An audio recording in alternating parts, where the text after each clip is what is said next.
Bonjour à tous. Je viens vous présenter dans cette nouvelle vidéo une nouvelle pomme du bagua, les fameuses pommes linéaires, les 64 pommes linéaires. Nous sommes dans l'élément tonnerre avec la troisième pomme qui s'intitule cendre. C-E-I-N-D-R-E, cendre. Voilà. Nous sommes dans la troisième pomme du tonnerre, ou la 27e pomme sur 64. Bien. Alors, nous démarrons toujours avec la même position de garde, ici. Et donc, pour cette pomme, nous allons commencer avec une forme de parade, qui pourrait être une parade avec le dos du bras, comme ceci, ou on peut voir ici un dégagement de saisie du poignet.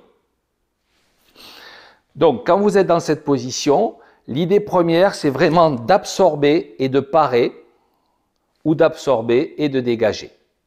Notez, j'ai reculé mon pied, bien évidemment, si je devais recevoir par exemple un coup de pied de face ici, je viendrais le dégager de la sorte avant de revenir en revers.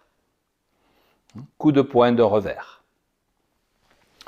Sous cet angle, ici, dégagement, revers. Ok, nous sommes bien dans une frappe de revers. Donc, l'action de parade, le revers qui va donner lieu à un grand coup de poing circulaire, ce qu'on pourrait appeler un swing en boxe anglaise ou en boxe pied-point. Vous voyez, un grand coup de poing circulaire. Donc, ce grand coup de poing circulaire peut être effectif, c'est-à-dire ici, une fois que j'ai frappé, j'ai créé une première réaction, soit ce poing va passer, avec un grand cercle, soit il va servir lui aussi à créer une réaction, comme si on mettait une grande gifle, on va créer une réaction chez l'adversaire, ici. Donc, dans cette position, ça fait 1, parade, 2, 3. Vous voyez un peu l'attitude. Et là, notez que je me suis retrouvé au niveau des pas en V. Je suis en train d'amorcer un pivot. Et du coup, mes pieds sont en V. Donc, je suis ici, sous cet angle, la parade, le revers, et à partir de là, wow, le grand cercle avec le grand coup de poing circulaire. Donc, quand vous êtes ici, au ralenti, 1, 2, 3, notez la main gauche qui est passée dessous de manière à produire un nouveau coup de poing circulaire, cette fois-ci rotatif. Le fameux coup de poing retourné que l'on retrouve dans bon nombre d'arts martiaux et de sports de combat. Donc ici, la particularité, je bloque en absorbant, je crée une première réaction en revenant sur l'adversaire, je crée une deuxième réaction où ce coup est vraiment passé, il a touché, ça peut avoir touché, touché le menton, etc., sur un grand swing. Et bien sûr, ici, on va en profiter pour placer le revers. Notez l'autre main qui est revenue à la ceinture. Pourquoi? Parce que maintenant, je vais terminer avec une action directe. Okay. Un coup de poing direct, ici. Double énergie, yin, yang. Deux forces opposées et complémentaires. Donc, 1, 2, 3, 4, 5. Et je reviens.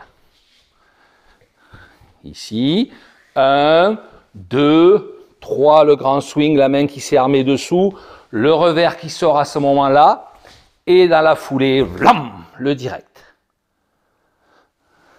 Voilà.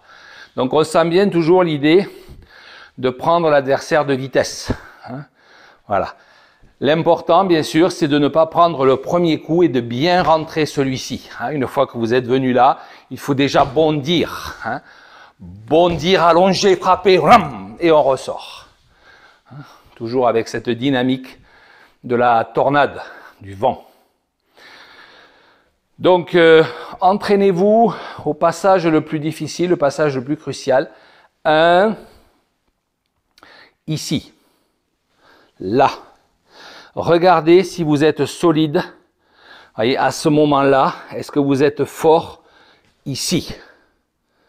Voyez, sur la rotation. Hein, vous êtes passé dans un pas en V. Et là, il faut vraiment sentir l'ancrage jusqu'au bout du mouvement. Hein, pendant la rotation. Donc c'est très important de décomposer cette charnière et de la travailler jusqu'à ce que vous vous sentiez vraiment stable. 1, 2, là, posez-vous la question ici. Est-ce que vous êtes stable déjà ici, à ce moment-là? Est-ce que vous êtes stable à ce moment-là? Est-ce que vous êtes stable à ce moment-là? Hein, toujours bien ancré, bien fort dans votre jambe. Et au moment où vous tirez avec ce bras, il y a l'autre qui part. Hein, c'est comme si je tirais sur une corde pour entrer ici, le point direct avec efficacité. Ok? Alors, sur une cible, bien sûr, le fameux Bob qui est toujours là pour rendre service, que je mets en place doucement parce qu'il est relativement lourd. Voilà, petit réglage. Bien, donc ici, on comprend aisément, je reçois un coup de pied et je rentre mon revers. Ok, absorption de la technique et pousser pour aller chercher le revers. Si le revers a été bloqué, d'accord? Voilà, donc ça c'est une deuxième option. Le revers ici a été intercepté. Je rentre, mon swing, je vais chercher le menton. Je pivote et le revers retourné. Sur place, et je rentre mon coup de poing direct. Hein, bien sûr, j'adapte étant donné que la cible ou le sac de frappe que vous pourriez avoir chez vous ne va pas bouger. Donc, adaptez, absorbez, arrangez-vous pour toucher malgré tout toutes les frappes. Ici, je recule et voilà. Hein, vous pouvez vous entraîner comme ça en replaçant vos pieds à chaque fois pour rester à la bonne distance. Voilà, comme toujours, travaillez pas à pas, détaillez chaque séquence. Et quand vous sentez bien un mouvement, vous le placez, puis 1, 2, puis 1, 2, 3, puis 1, 2, 3, 4, pour que la musique soit bonne. Allez, bonne pratique à tous, au plaisir.